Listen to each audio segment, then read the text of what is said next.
What if I told you that somewhere beyond time, beyond decay, beyond even death itself, there exist 5 trees that never lose their leaves, and that knowing them could change the way you see reality forever? This is not a poetic metaphor invented by mystics to comfort the dying. It is a direct and enigmatic statement attributed to Jesus himself, preserved not in the canonical Gospels, but in a suppressed and controversial text, the Gospel of Thomas. In saying 19, we encounter a riddle so compact, so strange, that scholars, theologians, and esoteric initiates have argued over it for centuries. 5 trees, eternal leaves, a promise that whoever knows them will not taste death. But what does that really mean? Were these trees literal, hidden somewhere on earth, guarded by ancient orders? Or are they symbolic, pointing towards something far more intimate, something within you? And why 5, not 4, not 7, 5? This saying doesn't explain itself. It doesn't moralize. It doesn't comfort. It simply stands there, like a doorway half open, daring you to step closer. And that is precisely why it matters. In this video, we are not going to skim the surface with academic definitions or safe theological interpretations. We are going to descend, slowly, into the symbolic underworld of this saying. We'll explore its ancient roots, its connections to lost spiritual systems, and the reason it was never meant to be easily understood. You'll see how this mystery intersects with sacred geometry, inner alchemy, consciousness, and the forgotten map of the human soul. Most importantly, we'll explore how these 5 trees are not relics of a distant spiritual past, but living realities you can encounter now. This is not about belief. It's about recognition, because according to Thomas, immortality is not a reward given later. It is a state unlocked through knowledge, a knowing so deep that death itself loses its grip. So stay with me, listen carefully, and as we begin to peel back the layers of this ancient riddle, ask yourself one question. What if the leaves have never fallen? Because the tree was never outside you to begin with. To understand the mystery of the 5 trees, we must first understand the text that dares to mention them. The Gospel of Thomas is unlike any other Christian writing. It has no narrative, no crucifixion story, no resurrection drama. Instead, it is a collection of 114 sayings, logia, attributed to Jesus, spoken as riddles, paradoxes, and initiatory clues. It reads less like a sermon and more like a coded manual for awakening. Discovered in 1945 near Nag Hammadi in Egypt, buried in a clay jar alongside other Gnostic texts, Thomas immediately unsettled the religious world. Scholars quickly realized this gospel did not align with institutional Christianity. There is no emphasis on sin, salvation through belief, or obedience to authority. Instead, Thomas insists again and again that the kingdom is already here, hidden in plain sight, accessible through insight, not worship. This alone explains why it was excluded, but saying 19 goes even further. Blessed is the one who came into being before coming into being. There are 5 trees in paradise, which do not change in summer or winter, and their leaves do not fall. Whoever knows them will not taste death. To ancient ears, this language was explosive. Paradise was not merely a heavenly garden. It was a term loaded with symbolic meaning, drawn from Persian, Jewish, and Hellenistic traditions. In many mystery schools, paradise referred not to a place you go after death, but a state of consciousness, a return to primordial awareness. The idea of 5 immortal trees immediately evokes older spiritual systems. In ancient Mesopotamia, sacred trees symbolized divine order. In Kabbalah, the tree of life mapped the structure of reality and the soul. In Eastern traditions, The five elements, earth, water, fire, air, and ether, formed the building blocks of existence.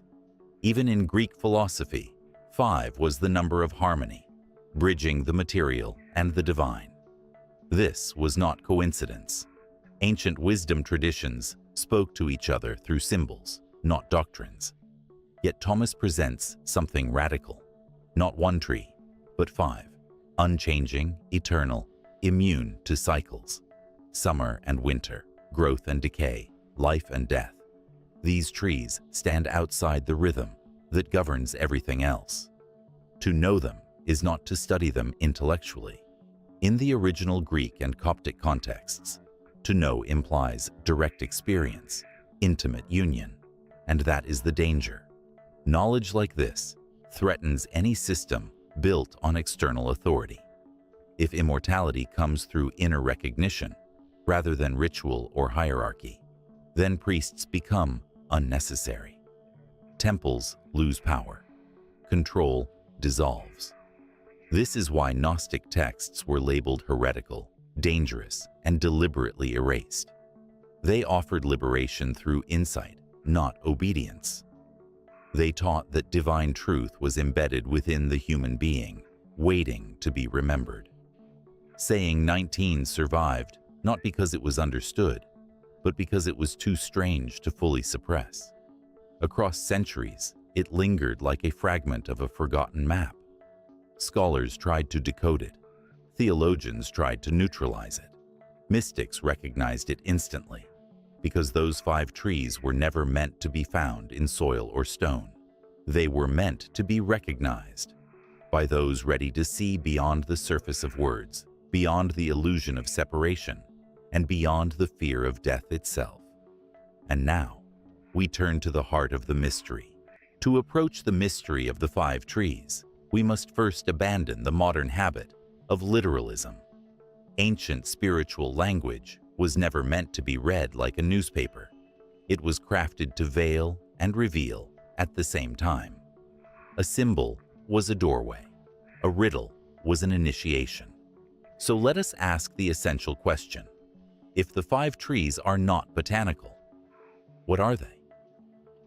In the inner traditions of the ancient world, a tree almost always symbolized a living structure of consciousness, something rooted, upright, branching, and capable of bearing fruit.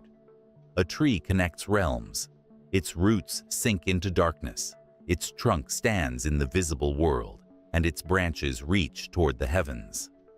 This is why trees appear again and again in sacred cosmology. They are bridges between dimensions. Now consider this. Thomas does not describe these trees as growing or bearing fruit. Instead, he emphasizes what they do not do. They do not change with the seasons. Their leaves do not fall. This is crucial. In esoteric language, the seasons represent time, change, and mortality. Summer and winter are the pulse of the material world. Birth and decay, expansion and contraction. Anything subject to seasons is bound to time. But these 5 trees exist outside that rhythm. They are timeless structures, which brings us to the first layer of interpretation. The 5 trees represent 5 eternal principles within the human being, aspects of consciousness untouched by time, aging, or death.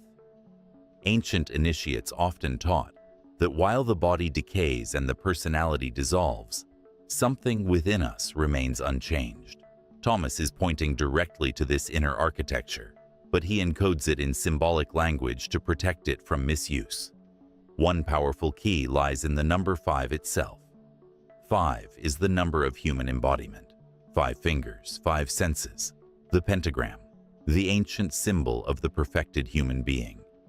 Long before it was distorted, the 5-pointed star represented harmony between spirit and matter. To say there are 5 trees in paradise is to suggest that paradise is not elsewhere. It is encoded into the very design of the human being. But these are not the 5 senses, as we normally experience them. In their unrefined state, the senses are reactive, fleeting, and bound to desire and fear. They change with the seasons of mood and circumstance. Leaves fall, attention scatters, identity fractures. The 5 trees, however, represent the purified senses, perception, freed from attachment. When seeing is no longer distorted by craving, when hearing is no longer ruled by judgment, when touch, taste, and smell no longer anchor identity to the body alone, then perception becomes stable. Leaves no longer fall. In this state, awareness does not rise and fall with external conditions. It becomes rooted. Another ancient thread deepens this understanding. In early mystical Christianity and surrounding traditions, the human being was said to possess multiple layers or bodies: physical, emotional, mental, and spiritual. Some systems described 5 inner faculties that, when awakened and aligned, formed an incorruptible structure, sometimes called the robe of glory or the body of light. Seen this way, the 5 trees are not separate entities, but 5 interlocking pillars of awakened awareness. Each supports the others. Each must be known, not believed in, not imagined, but directly experienced. This is why the saying ends with such a bold claim: whoever knows them will not taste death. Not because the body becomes immortal, but because identity shifts. Death loses its authority when consciousness no longer identifies with what is destined to fall. Yet Thomas leaves us unsatisfied. He does not name the trees. He does not describe their order. He does not explain how to approach them. And that omission is deliberate, because the moment we try to grasp them intellectually, they retreat. These trees do not yield to study. They reveal themselves only through a deeper descent into paradox, silence, and direct knowing. And that is where we must go next. Now we move deeper, past the comfortable interpretations and into the terrain where symbols begin to dissolve into experience. Up to this point, the 5 trees can be understood as eternal structures of awareness within the human being. But Thomas is not satisfied with philosophical abstraction. His language carries an initiatory charge. It hints that these trees are not merely aspects of consciousness, but states of realization. Thresholds that, once crossed, permanently alter how reality is perceived. This is where many interpretations go wrong. Some assume the 5 trees must correspond neatly to known systems: the 5 elements, the 5 senses, the 5 chakras, or even the 5 books of Moses.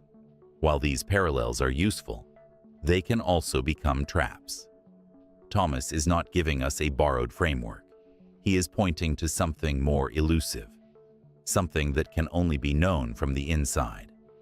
Let us return to the phrase, "Whoever knows them will not taste death." In the ancient world, death did not only mean the cessation of biological life, it also meant ignorance, forgetfulness, and identification with the false self. To taste death was to experience oneself as separate, fragmented, and cut off from the source of being. So what would it mean to not taste it? Across Gnostic and pre-Gnostic traditions, immortality was described as a present realization, not a future reward. The immortal one was not the person who lived forever, but the one who awakened to what was never born. This reframes the 5 trees entirely. They are not tools to escape the world. They are anchors of awareness that remain stable even as the world changes. They do not shed their leaves because they are not nourished by time, emotion, or circumstance. They draw from something deeper, what mystics across cultures have called the living Father, the pleroma, the ground of being. Here is the paradox. These trees are always present, yet almost no one sees them. Why? Because they are not objects of attention. They are the conditions of awareness itself. Think of it this way. You can see colors, but you cannot see seeing. You can hear sounds, but you cannot hear hearing. The 5 trees exist at this level. They are the stable background through which all experience flows. Seasons pass within them, but they themselves do not change.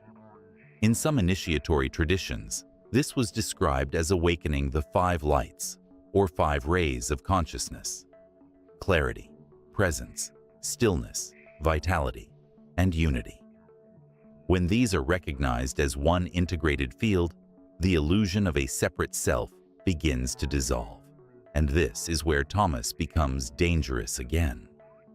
Because if death is rooted in misidentification, then fear becomes unnecessary. Control loses its grip. Authority based on salvation collapses.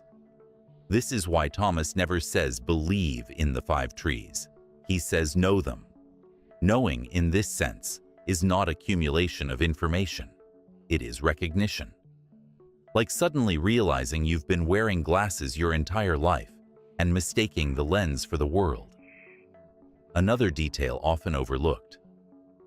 Thomas says these trees exist in paradise, not the world. But paradise, in early mystical language, was not a location. It was a mode of perception.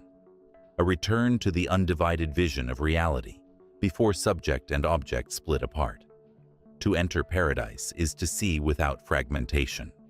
To know the 5 trees is to stabilize that vision. And once stabilized, something irreversible occurs. You still age, you still suffer, you still lose. But beneath it all, there is a silent knowing that does not tremble. Death may come, but it is no longer tasted. It passes through awareness like a season through an evergreen forest. Yet there is a final piece missing. Thomas never tells us how to approach these trees deliberately. He leaves no method, no step-by-step instruction. And this has frustrated seekers for centuries. But that silence is itself the clue. Because the 5 trees cannot be reached through effort alone. They are revealed through a shift in how one pays attention. And that brings us to the most important question of all.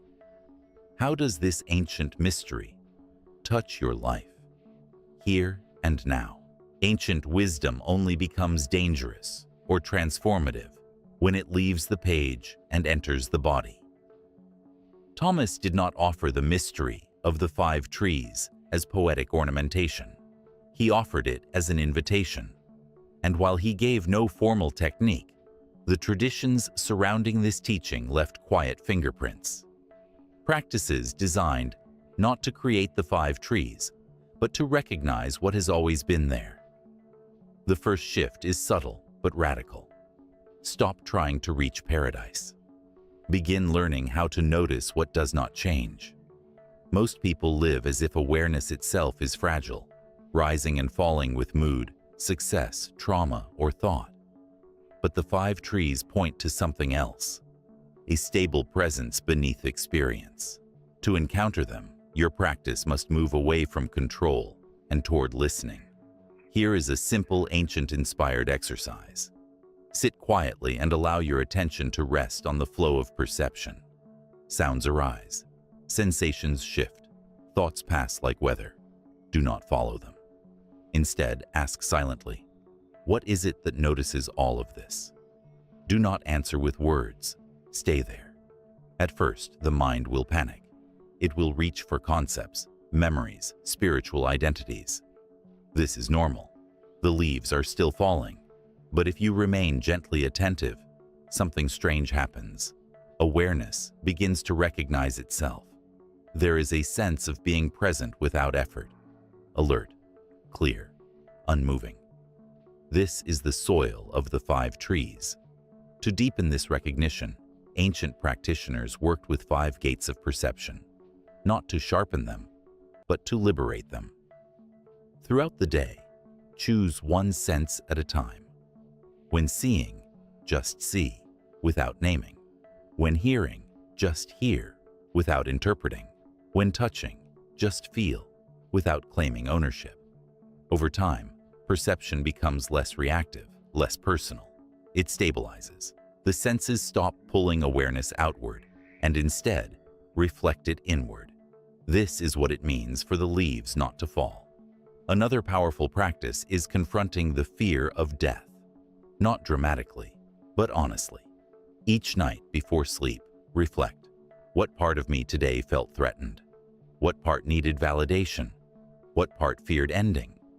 Then ask, was that fear observed? Or was it the observer?